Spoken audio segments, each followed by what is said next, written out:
Magandang hapon po sa inyo lahat mga kapatid. Nais kong ikwento sa inyo kung paano nagsimula ang pagkakaroon ng Seventh-day Adventist dito sa Liliw, Laguna.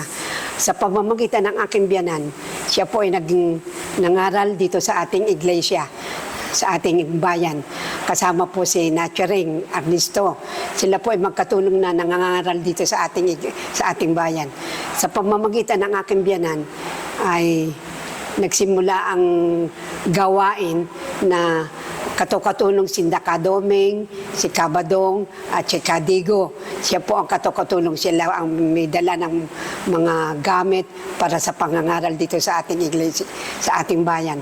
Ngayon po, marami naman ang naniwala sa sa pangangaral nila. Marami ang nabinyagan at una na rito ay isa ako sa nabinyagan dito dahil sa pangangaral nila. At sa pamamagitan ni Kadiling, taga Nagkarlang, siya nga ang tagapagpaawit dito sa pangangaral ni Amang Pirer. Lumaganap ito sa pamamagitan ng kasipagan ng pangangaral ng aking biyanan at saka si Nachering. Kami na mag-asawa na ni Hemi, may nag-alok sa amin ng lupa na ito, ng lupang ito na tinitirikan ng ating kapilya ay sa pamamagitan ng paghuhulog-hulog buwan-buwan ng 20 pesos ay sa loob ng 5 taon ay aming nabayaran ni Hemi. At ito ay utay-utay na ginampanan ni Dakabadong, ni Dakadigo at ni Kadoming ang pagpapatayo ng kapilyang ito nang hingi ng mga donasyon ang mga kapatid natin upang magkaroon ng isang maliit na kapilyang ito. Sa katunayan, mga nakalipas na mga taon noong maliliit pa kami, ay talagang kami ay nagpupulong lamang sa isang lugar kay Nanay Charing dyan sa kanilang silong ng bahay. At doon kami nag-uumpisa. Ngunit sa tulong ng Panginoon at sa pagtutulungan ng magkakapatid, na kami ay sama-sama na nagtaguyod kasama Sinda Pastor Villarias at marami pang mga kapatid natin na tumulong dito. At sa ngayon ay nandito tayo sa bahay-sambahan na nakatayo rito sa Fernandez Compound.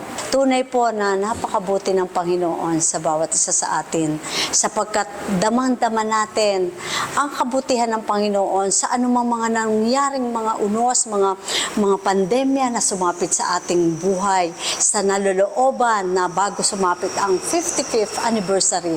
Tayo po'y narito at tayo po'y iningatan ng ating Panginoon. Napakabuti po niya. Alam niyo po, tanda ko pa po nung maliit pa ako, talagang hindi pa po ganito itong church na to. Ay talaga pong ang Panginoon ay lagi nasa atin. At dito po ako din ikinasal at nakakatuwa sapagkat ang mga bata na kami sabay-sabay po noon, kumbaga hindi naman sabay-sabay pero ilan kami na mga magkakaibigan na dito sa ating church kinasal. Sister Lucy, Sister Ruth, at ang nakakatuwa ay ang aking mga hipag, mga kapatid ni Ramil. Lahat dito din sila ikinasal sa church na ito. Kaya sobrang blessed po talaga at ngayon lahat sila mga nasa Amerika na. At nakakatuwa po at ang Panginoon ay lagi pong nasa atin. Basta tayo po ay laging mananangan sa Panginoon, ano man dumating sa ating buhay, tayo ay laging nakakonect sa ating Panginoon. Sa mga nakalipas na panahon ay nasaksihan natin na napakabuti niya. Sapagkat lagi tayong dumadalangin sa Kanya, mga kapatiran ay nagkakaisa na may pag-ibig at pagmamahalan.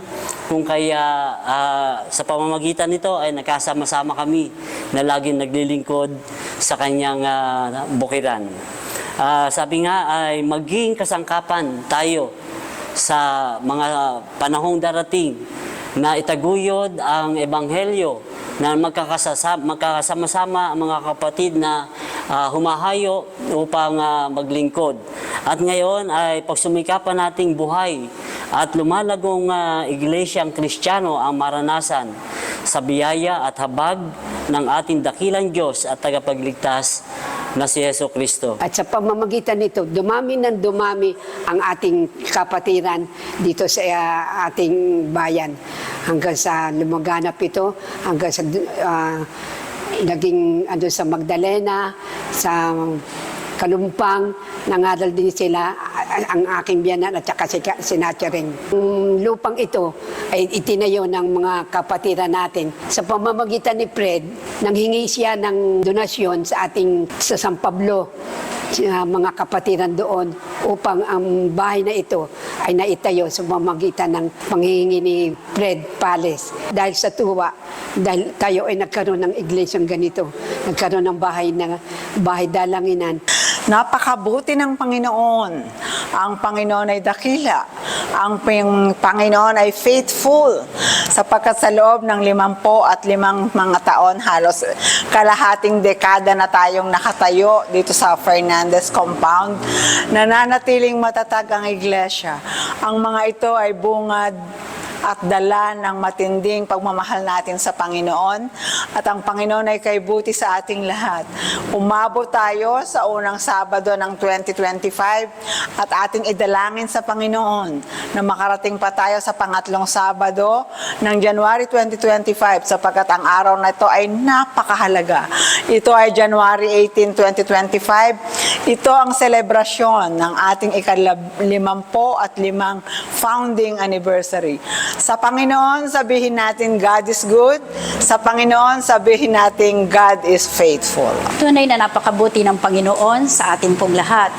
Kaya patuloy po tayo sa ating gawain na purihin natin ang ating Panginoon at tayo ay patuloy na maglingkod at magtapat sa Kanya.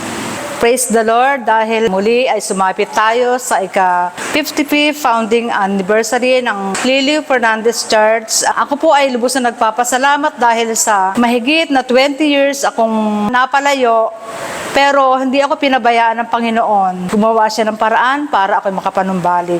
At yun ang lubos ko pinagpapasalamat sa Panginoon. Kaya sa ating lahat ng mga kapatid, patuloy po tayong magdalanginan, patuloy tayong magsamahan, patuloy tayong magmahalan. Bilang kabataan po ng iglesyang ito, ako po yung nagpapasalamat sa naging kabahagi po ng pagdiriwang na ito, at salamat din po sa Panginoon na sa mga pagpapala na ating natanggap sa buong taong ito. Sa loob ng 55 years na pagkakatayo nitong iglesia ng Liliu Fernandez, saksi kami lahat sa kabutihan ng Panginoon kung paano niya kami ginabayan sa loob nitong journey namin. Simula pagkabata, dito na kami halos lumaki dito sa kapilyang ito. At ito rin yung naghubog sa amin. Dito na rin tumibay ang aming pananampalataya bilang mga kabataan. At sa ngayon, kapasalamat kami sa Panginoon. Napakasaya na maging saksi ka sa kasaysayang ito sa pamamagitan ng nakita namin yung mga pagbabago, at ganoon din naman yung mga matanda sa iglesia namin na kung saan sila rin yung mga nagsimula nitong panukalang ito na magtayo na iglesia dito. At sa ngayon, patuloy kami nagpapasalamat sa Panginoon sa walang sawa, mga biyaya at pagpapala namin tinatanggap. Purihin ang Panginoon, Diyos, sa pagsapit ng ika-55 anibersaryo ng Liliu Seventh-day Adventist dito sa Fernandez Church. Muli, happy 55th years anniversary sa Liliu Fernandez Church.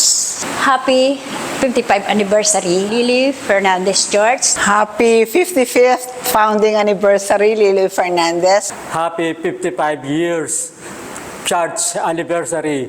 Happy Sabbath. Good. God is good all the time. Happy 55 years anniversary sa Liliu Fernandez. Once again, happy 55 years founding anniversary ng Liliu SDA Church. Mabuhay po tayong lahat, at ang Panginoon po, ang lahat ng papuri at pasasalamat ay sa Kanya lamang. Maraming salamat po, at muli po, happy 55th founding anniversary, Liliu Fernandez Church. Happy 55 anniversary. Nawa maging manatili tayong masigla at padamihin natin ang ating mga kapatid na makakilala ng katotohanan. Salamat, Panginoon.